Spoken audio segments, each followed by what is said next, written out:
Welcome back to Florida Sportsman, Project Dreamboat. Join the crew at TRB as they install a custom stainless rub rail insert on the 25-foot Contender project.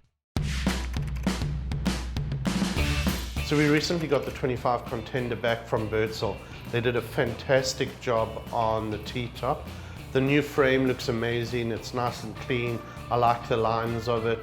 I'm really very impressed with the work that Bobby and his crew did down there.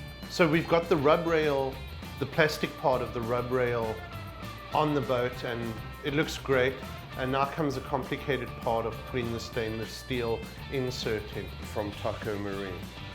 So there's a lot of complicated bends towards the stern of the boat, some 90-degree bends, and where the rub rail actually has to be cut and welded.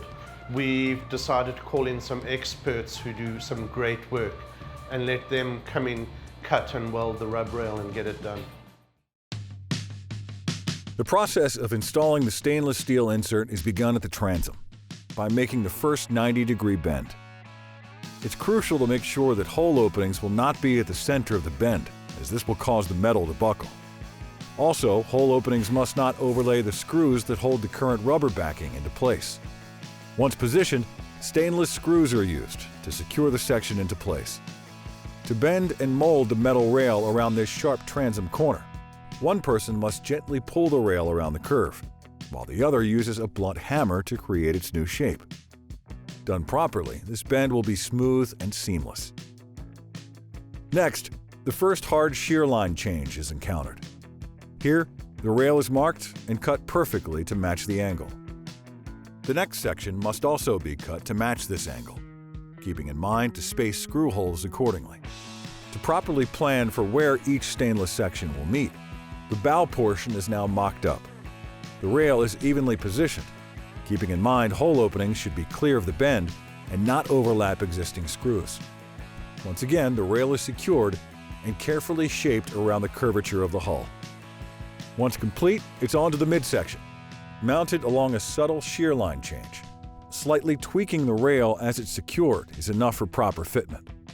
Now it's on to welding the stainless cut earlier. For support and protection of the boat, the metal is pulled back and a thin piece of wood is placed behind it. The welder then carefully bonds the two pieces of metal together. The last section must now be cut to the shear line angle and length needed to complete the insert, then precisely welded at the joint. Now unified as one solid piece, this section must be removed in order to properly blend the sections of stainless. First, an abrasive sanding wheel is used to clean and flatten the weld. Then, a finer grain sandpaper disc is used to further perfect the joint, making it appear seamless. Once satisfied, a polishing compound and buffing wheel are used to bring back its original luster and shine. Finally, this completed section is secured back to the boat, and the process is repeated on the other side. Keith Tannis and the guys from Coastal Metalworks Inc. did a fantastic job on the rub rail insert. It really has pulled the whole boat together. I'm very impressed, and I think this boat's going to be an amazing boat once it's done.